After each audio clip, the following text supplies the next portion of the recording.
नमस्कार, स्वागत है आपका एनबीएससी न्यूज में और मैं हूं आपके साथ दिव्या शेखावत। आज मेरे साथ मौजूद हैं डॉक्टर अरुण अग्रवाल जी। सबसे पहले थोड़ा सा इनका परिचय दे देती हूँ, फिर बात करते हैं सर से कि आखिर में राजस्थान की इकोनॉमी के बारे में भी बात करेंगे, पॉलिटिक्स के भी बारे में बात करेंगे और क्या कुछ चल रहा है नया उसके लिए भी बात करेंगे। आप अध्यक्ष हैं अंतरराष्ट्रीय मारवाड़ी सम्मेलन राजस्थान के, साथ ही साथ कार्यकारी अध्यक्ष है federation of Rajasthan trade and industries के, साथ ही महासचिव प्रवक्ता है Rajasthan chamber of commerce and industries के। बाकी बहुत सारा जो परिचय है वो मैं आपको डेप्थ में बताऊंगी और सर से भी जानूंगी, क्योंकि इतने सारे परिचय तो लेना ही बहुत बड़ी बात है। अरुण जी, बहुत स्वागत है आपका। थैंक यू शेखावत जी, दिव्या जी आपका। सर, किस किस चीजों से जुड़े हुए, किन किन चीजों में, मैंने अभी जैसा कि परिचय बताया, बहुत सारी चीजों से आप जुड़े, थोड़ा सा दर्शकों को बताइए कि आप और किन चीजों से जुड़े हुए हैं। देखिए, मेरा जो क्षेत्र है, कार्य क्षेत्र है, वो व्यापार उद्योग और दूसरा समाज जी।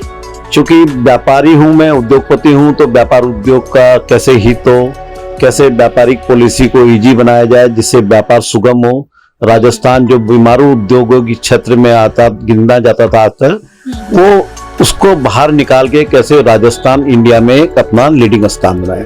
दूसरा, मैं जिस समाज से बिलोंग करता हूँ, आदमी को, कोई भी व्यक्ति है, वो समाज में जीता है तो पहले अपने परिवार का करता है, फिर समाज का करता है, फिर राज्य का और देश की प्रगति करता है। तो समाज के प्रति भी क्या, लोग अपने लिए तो सब जीते हैं, जो दुनिया के लिए जीता है, जो अपना खुद का कोई समय देता है समाज और व्यापार उद्योग के कल्याण के लिए, मैं उसको, क्योंकि मानव जीवन बहुत मुश्किल से, सभी जैसा कहावत है 44 लाख योनियों के बाद मिलता है, तो पशु पक्षी भी अपना पेट पालने के लिए अपना रोजगार करते हैं, अपना व्यवस्था करते हैं। तो मानव जाति एक ऐसी बुद्धिजीवी जाति है जो अपने साथ समाज का, देश का कल्याण करने में अपना योगदान दे सकती है।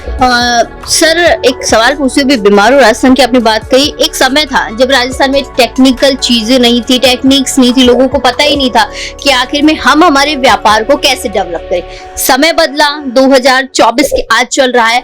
अब किस तरीके से आप राजस्थान को देखते हैं कि इकोनॉमिकली कंडीशन क्या है राजस्थान की?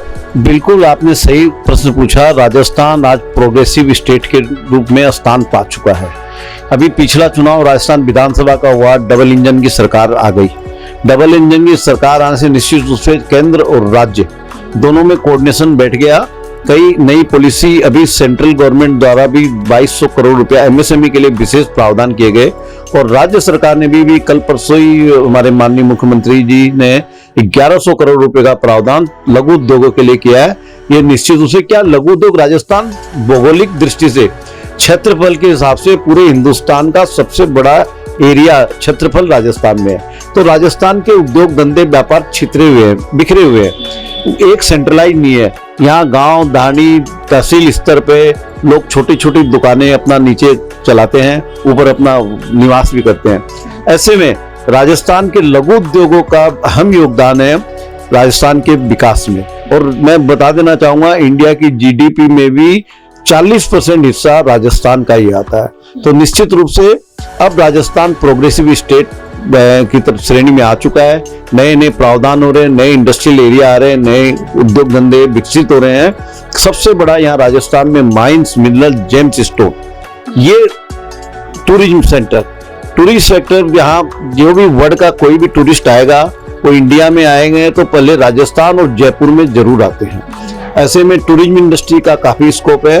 अब सरकार काफी फ्लेक्सिबल हो रही है, लचीलापन ला रही है अपनी पॉलिसियों में, और हमको बैठा के पॉलिसी निर्धारित भी कर रही है। तो निश्चित रूप से आने वाला समय राजस्थान के विकास के श्रेणी में, और इंफ्रास्ट्रक्चर भी इतना ज्यादा डेवलपमेंट हो रहा है राजस्थान में, क्योंकि मैं जो बताया क्षेत्रफल के हिसाब से, तो निश्चित रूप से राजस्थान जो क्षेत्रफल, सबसे ज्यादा क्षेत्रफल आज जो बताया मैं इंडिया में राजस्थान में, तो राजस्थान में इंफ्रास्ट्रक्चर का भी इतना ज्यादा विकास अभी पिछले कई वर्षों से हो रहा है।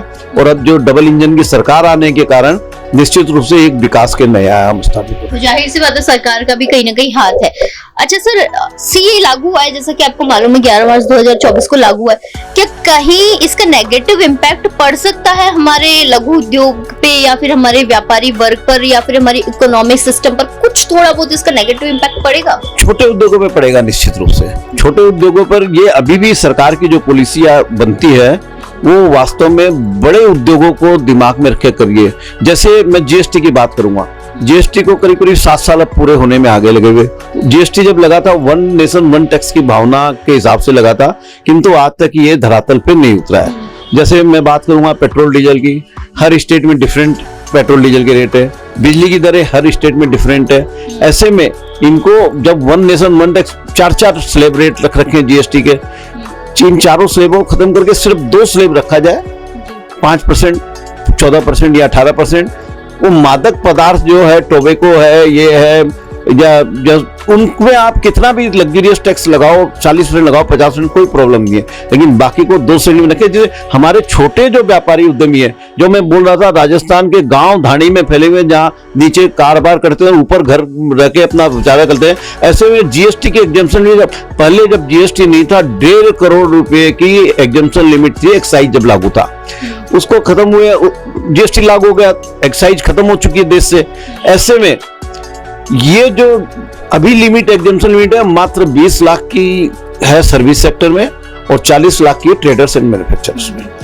तो इसको बढ़ा के मैं आपके चैनल के मार्फत केंद्र सरकार और जीएसटी काउंसिल से अनुरोध करूंगा कि 20 लाख 40 लाख को खत्म करके, और जब भारत 5 ट्रिलियन इकोनॉमी की तरफ बढ़ रहा, जहां जीएसटी कलेक्शन 1.72 लाख करोड़ हो रहा है, एवरेज पूरे साल का हम देखेंगे 23-24 का तो 1.65 लाख करोड़ हो रहा है। 5 ट्रिलियन इकोनॉमी की तरफ देश बढ़ रहा है और 10 ट्रिलियन इकोनॉमी देश भारत के विश्व की 5वीं इकोनॉमी में स्थान पा चुका है।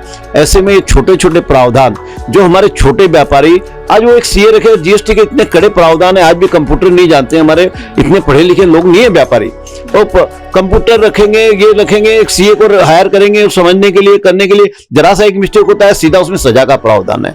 ऐसे प्रावधान को खत्म कर जीएसटी की लिमिट को जो 1.5 करोड़ एक्साइज की लिमिट थी, कम से कम 1 करोड़ लिमिट बढ़ा के 20 लाख 40 लाख को खत्म करके, और दोनों की लिमिट, अभी मैं गवर्नमेंट के उसमें एडवाइजरी, मैं सीबीटीडी का भी मेंबर हूँ एडवाइजरी बोर्ड का, और वहां भी मैंने ये प्रस्ताव दिया था, और अभी हमारी फिक्की की भी 2 दिन पहले मीटिंग हुई थी, वहां भी सारे अधिकारी थी, मैंने यही कहा कि 20 लाख 40 लाख का चक्कर छोड़ के 1.5 करोड़ मत करो आप, 1 करोड़ तुरंत इसको एग्जम्पशन लिमिट करो, जिससे छोटे व्यापारी को हमारे को बड़ी राहत मिलेगी, वो व्यापार कर सकें, क्योंकि इनको उलझ के रह जाते खाते पत्र और इसमें रिटर्न फाइल में और इनमें उनमें, और मिस्टेक होना लाजमी है। ये जैसे कि आप कह रहे हैं सर कि मिस्टेक होना लाजमी, नहीं पता होता लोगों की कि भैया क्या करना है क्या नहीं करना। हम ही हैं सर, आम लोग हैं, जब किसी चीज पे जीएसटी लग जाता है, कुछ फूड आइटम ही हम खरीदते हैं, अरे भैया इस पे 10 रुपए की जीएसटी है, तो वो जीएसटी क्या है, क्योंकि अधिकतर लोगों को पता ही नहीं है, उसको कैसे समझाएंगे? तो उसको समझाने के लिए शुरुआत में जब जीएसटी लगा काफी कैंपेन चला, अवेयरनेस प्रोग्राम चले, एजुकेशन प्रोग्राम चले, हम डिफरेंट एरिया में, चूंकि इंडस्ट्रियल एरिया में 40 से भी हूँ मैं, राजस्थान चैम्बर में हमने काफी ज्यादा प्रोग्राम, अधिकारियों को बुलाया गया, जीएसटी के, सेंट्रल के जीएसटी के अधिकारियों को बुलाया गया, स्टेट जीएसटी को बुलाया गया, उनका अवेयरनेस प्रोग्राम, किंतु फिर भी इतने कड़े प्रावधान, लचीलापन नहीं है।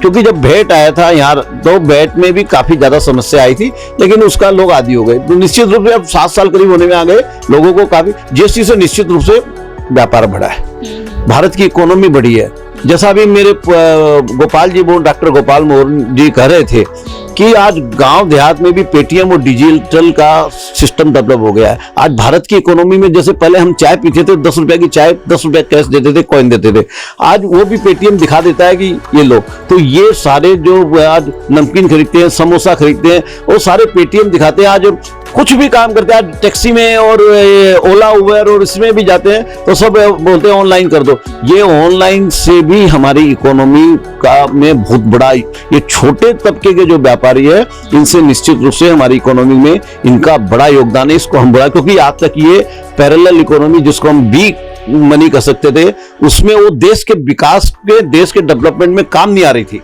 और डाटा, पैसे तो थे, लोग का व्यापार धंधा चलता था, लेकिन अब वो मेन स्ट्रीम में आ गए और देश की इकोनॉमी में अपना अहम योगदान दे रहे हैं। मैं माननीय प्रधानमंत्री जी के सोच का, कि उन्होंने इस तरह का देश को आज इतने आगे बढ़ा के लेके आए हैं, जिससे आज भारत के नागरिक होने का एक गौरव हो गया, भारत के पासपोर्ट का इंपोर्टेंस बढ़ गया है।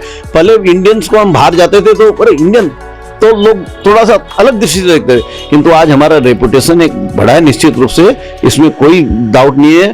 कि भारत सरकार का इसमें काफी योगदान है और दिन दुना रात चौगुना हम प्रगति करते हैं। और हम तो चाहते हैं ये 5वीं नहीं 3री इकोनॉमी में जल्दी ही ये 5 ट्रिलियन की बात करते हैं। मैं तो सब चैनल में बोलता हूँ नहीं, ये 10 ट्रिलियन इकोनॉमी बहुत जल्दी इंडिया छुएगी। तो कहीं ना कहीं आप भी मोदी भक्त हैं। नहीं, ऐसा कुछ नहीं है। मैं नॉन पॉलिटिकल आदमी हूँ। मेरा उद्देश्य खाली व्यापार उद्योग को हितों की सुरक्षा करना और हमारे समाज जिसमें मैं हूँ उस समाज को विकास करना, यही है मेरा। कोई पॉलिटिकल न कोई मेरा, सब जानते हैं मेरे लिए कि न मेरे को कोई एमएलए बनना, न एमपी बनना, न कहीं भी कुछ बनना। जी सर, आपसे कोरोना कैसे क्या देखते हैं, इकोनॉमिक ग्रोथ का क्या सिस्टम है? जयपुर की बात कर लेती हूँ, राजस्थान की तो गोपाल जी ने बताई है, इंडिया की भी बताई। जयपुर की इकोनॉमी को कैसे देखते हैं? व्यापार कितना बड़ा है जयपुर में, क्या रेशियो है, कितना बड़ा है? देखिए, जयपुर का व्यापार निश्चित रूप से काफी बड़ा है। जब कोरोना के 3 साल हम भुगत चुके हैं, 3 साल में हमने काफी ज्यादा पिछड़ गए थे हम। उस समय एक वर्ल्ड की CEO मैगजीन अमेरिका की है, उसने सर्वे किया था पूरे वर्ल्ड का। उसमें उन्होंने कोरोना के बाद की बात बता रहा हूँ, उसमें उन्होंने इंडिया को 5वां स्थान दिया था as a investment, as a business के लिए। और इंडिया में भी राजस्थान को पहला स्थान मिला था उस कोरोना पीरियड के बाद। ये वेल मैनेजमेंट है राजस्थान सरकार के भी और अधिकारियों का भी। अब रवैया जो पहले खाली आदेशात्मक रहता था कि हम जो कर दिए, हम जो साइन कर दिए वो फाइनल है, अब उनके रवैये में भी चेंज हुआ है। अब वो भी हमको बैठा के बात करते हैं, हमारी बात सुनते हैं कि क्या चेंज कर सकते हैं। तो निश्चित रूप से जयपुर का, क्योंकि राजस्थान की राजधानी जयपुर है, राजस्थान का टूरिस्ट हब सेंटर जयपुर है, तो जयपुर का विकास निश्चित रूप से बढ़ रहा है। वही राजस्थान में सबसे बड़ा योगदान जयपुर देता है। टूरिज्म सेक्टर में तो बढ़ोतरी हो ही रही है सर, साल दर साल की बात कर ले, सैलानी इतने ज्यादा आते हैं, जयपुर इतना डेवलपमेंट हो रहा है, कभी फ्रांस के राष्ट्रपति आ रहे हैं, कभी कहीं के प्राइम मिनिस्टर आ रहे हैं, तो जाहिर सी बात है राजस्थान का तो नाम रोशन हो ही रहा है। थोड़ा सर चुनावी चर्चा भी कर लेते हैं। राजस्थान में हाल फिलहाल में ही 25 लोकसभा सीटों पर चुनाव होने वाले हैं, क्या भविष्य देखते हैं कांग्रेस का राजस्थान? देखिए, जिस तरह का विकास देश में हो रहा है और अभी राजस्थान के पिछले विधानसभा चुनाव में सबने देखा कि उसमें भी कांग्रेस की, जब उन्होंने काफी ऐसी पॉलिसियां लाई थी, काफी स्कीम्स लाई थी, इंसेंटिव लाई थी, गरीबों को मुफ्त बिजली देना 100 यूनिट तक, किसानों को 2000 यूनिट तक मुफ्त बिजली देना, 8 रुपए में खाना भरपेट भोजन करना, ये सारी, मैं अब सरकार चूंकि बीजेपी की, लेकिन पिछली सरकार ने भी काफी अच्छी पॉलिसियां, उसमें हमारे उद्योग धंधों के लिए विशेषकर उन्होंने ऐसा प्रावधान लाया था कि कोई भी उद्योग कहीं भी लगाए 3 साल तक उसको कोई लाइसेंस नहीं लेना पड़ता। वो आज भी लागू है, तो एक सिंपल फॉर्म भर के देना पड़ता है। तो मैं राजनीतिक परिप्रेक्ष्य में ज्यादा, क्योंकि मैं राजनीतिक आदमी, नॉन पॉलिटिकल आदमी हूँ, मैं बात नहीं करना चाहता, क्योंकि हमारे तो क्या है, जो भी आए हमको सबको, हम असली राजपूत है, सही बात है, जिसका राज उसके पूत।